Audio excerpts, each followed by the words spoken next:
Hey, welcome to Turntable Guy. On the bench today, we have another dirty one. I've been getting a string of dirty turntables in the last couple weeks. This is a flipper table, and it is particularly filthy. Sony PS-LX210. It's a direct drive. I believe it's a semi-auto. From what I understand, it does run. Unfortunately, it's got a broken arm clamp. This is the owner's attempt to keep it from moving, but it did not do a great job. It has one of these built-in head shell cartridge combos, so you really can never change the cartridge on this table. And that is basically an Audio-Technica AT3600, or also known as the CN5625AL and AT91. So that's what's on there, and supposedly the needle is okay. Hoping so. This one's just coming in for a basic checkup, and we just want to make sure it's running, and we are going to service it and get her out the door. Probably going to clean it up a little bit because I don't like working on turntables that are this dirty. So I'm going to do that first. I'm just going to give it a basic cleaning, and then we'll get up on the mount and we'll service this. Okay, before we actually start tearing it apart, let's just see how it's functioning.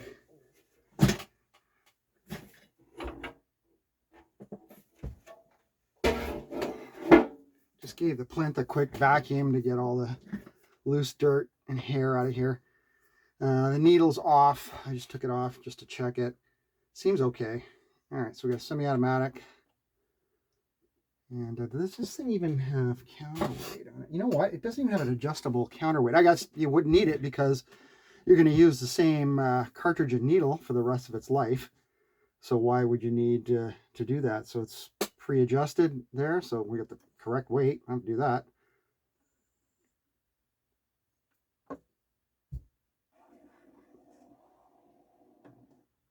Remember, there's no needle on there. Okay.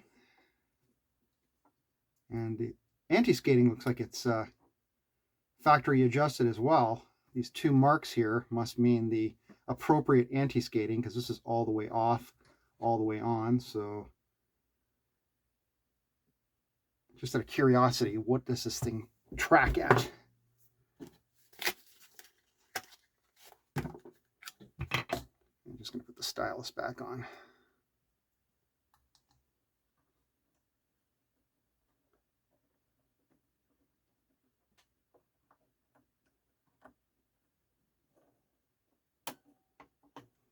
Oops.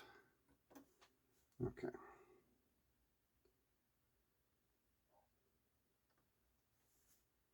Wow.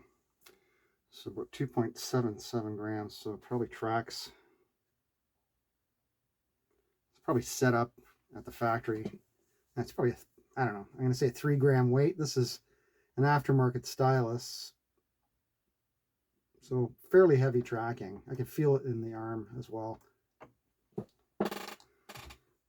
Okay, so 2 3/4 of a gram. Check our speed.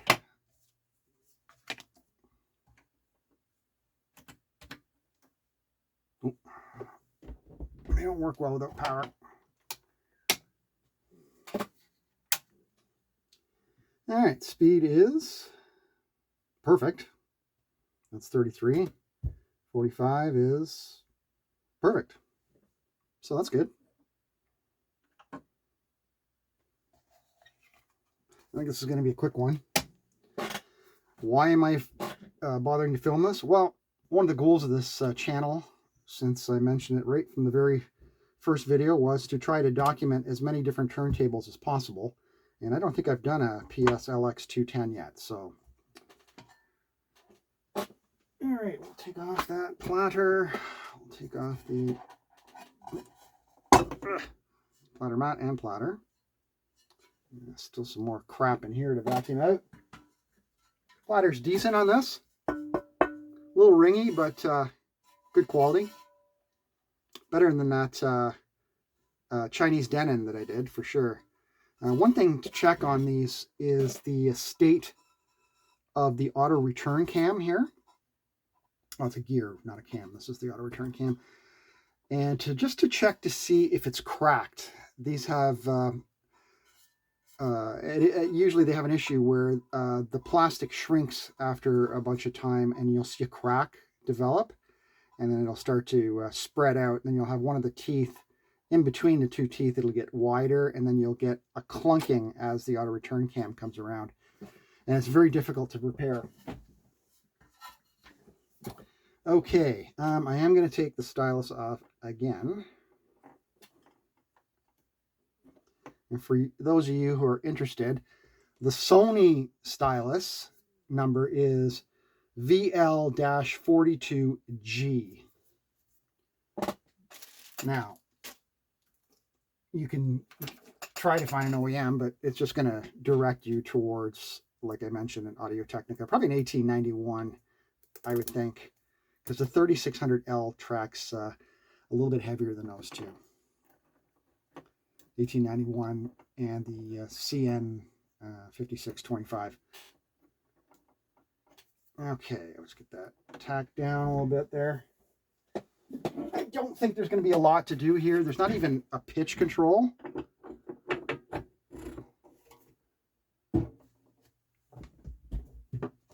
Let's see what's underneath. These feet have seen better days. So these ones look semi-straight, and then we've got these two that are hooked at an angle here. And they are not part of the base. They are attached directly to the plinth. So let me get these screws out and we'll take the bottom off.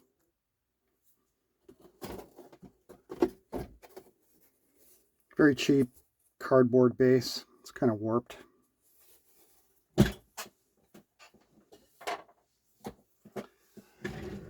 But inside is pretty decent in here. There's a little bit more plastic than you would expect, you know, from something from the 70s, but this is obviously from the 80s. You know, it's the normal cheapening of the product that occurred during this time. The motor's all metal though, which is nice. It's grounded. Motor control board. Now it's probably got some potentiometers on here for speed control. Yeah, I can see them. And I believe they're accessible through the back here. I didn't notice if they were accessible through the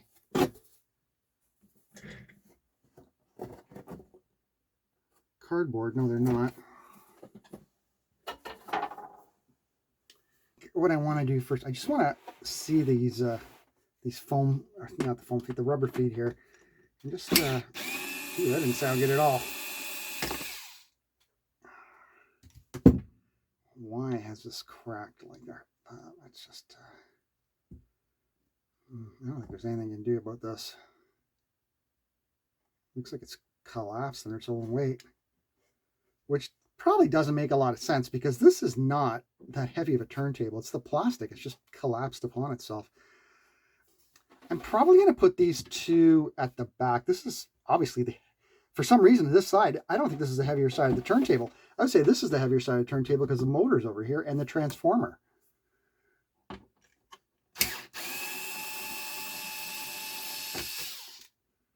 So I'm just going to, I'm going to move this one to the front.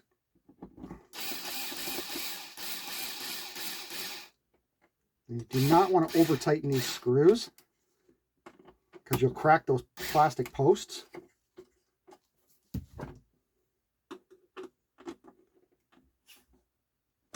Right there.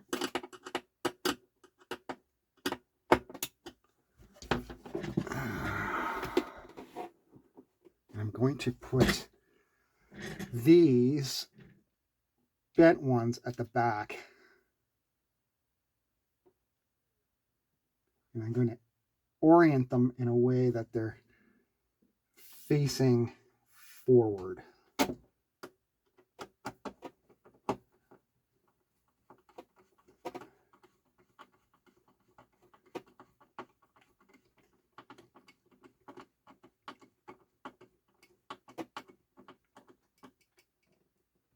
That. that's a cat hair.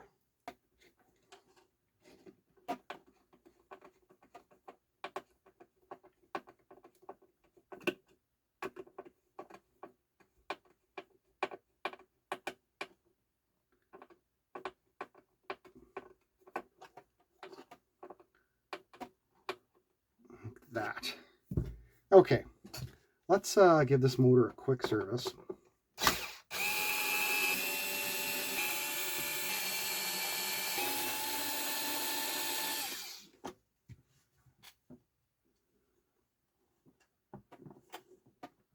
And we'll just gently flip this over. Lots of room here to work.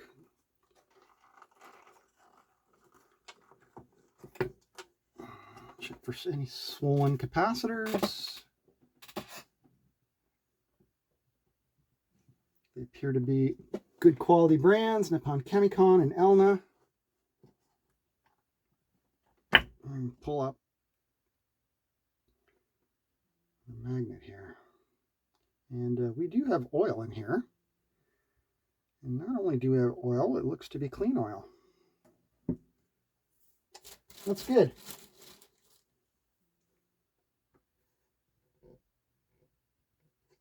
Very clean. Now, was this thing serviced? Probably not, but better to see a nice clean bearing and some actual oil on it. That's very rare. So just a little bit of alcohol. And we'll just clean out that bearing wall.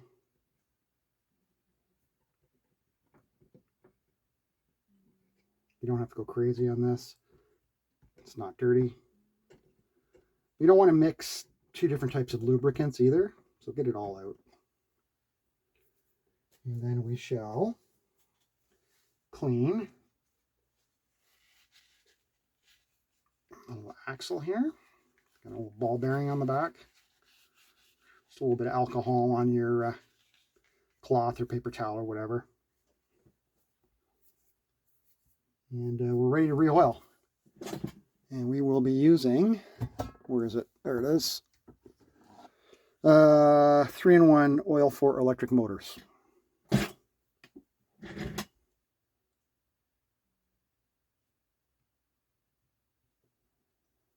a few drops will do ya.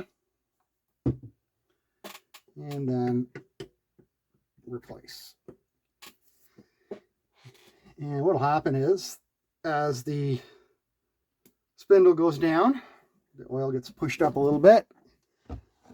And if you find it's taking forever, you can put the platter on top and let it come down. But I can just see the little bubbles coming out as the air gets replaced by the oil. So we'll just let that do its thing. And I'll be right back. Okay, it has descended all the way down. Reinstall the motor. Put our ground back on.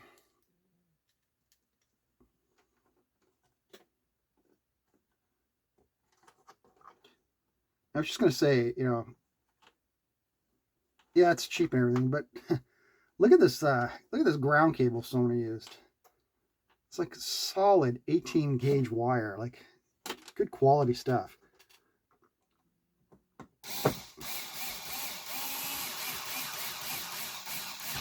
And they were still building their own stuff back then, unlike today.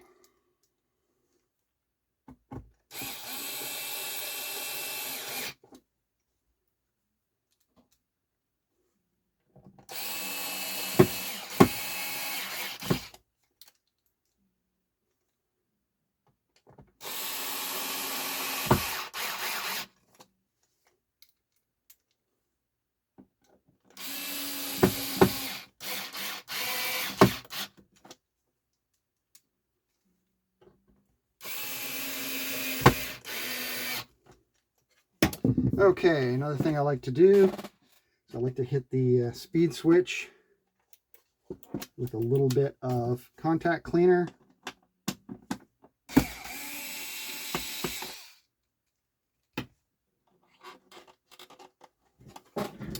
is an Alps switch, which is very good quality. We'll use a little bit of deoxit D5 for this.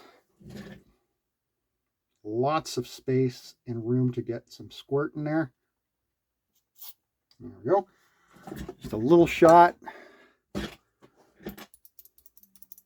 just work that switch a few times. Contact cleaner do its thing.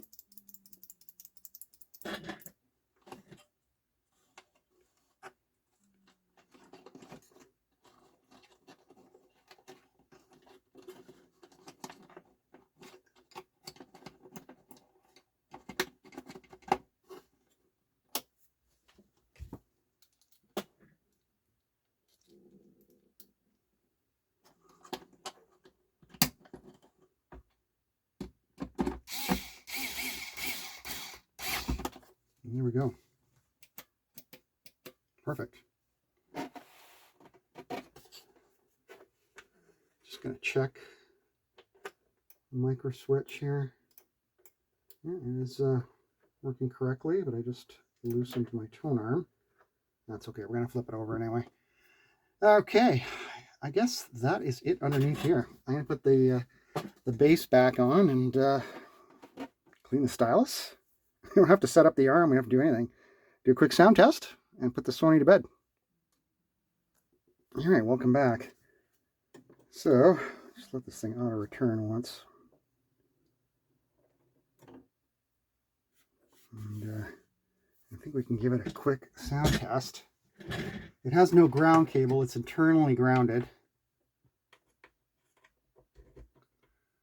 Check to make sure the RCA cables are running correctly. Or not humming. And it came with a record. Songs for the Young at Heart by Frank Sinatra. And it's mono.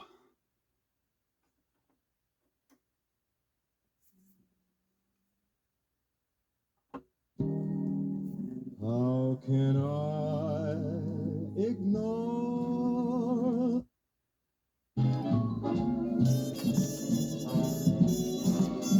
Needle's looking kind of compressed.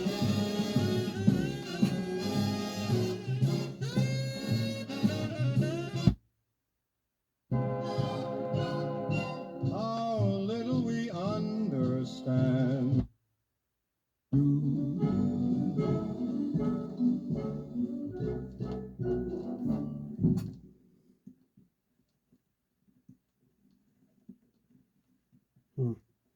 Not liking the look of that needle. Oh dear. Yeah, I could use a new stylus. It's definitely compressed. And that could be, well, there's nothing you can do about the tracking weight. It's set at the factory, so. But that was a quick, oh, one thing we didn't check.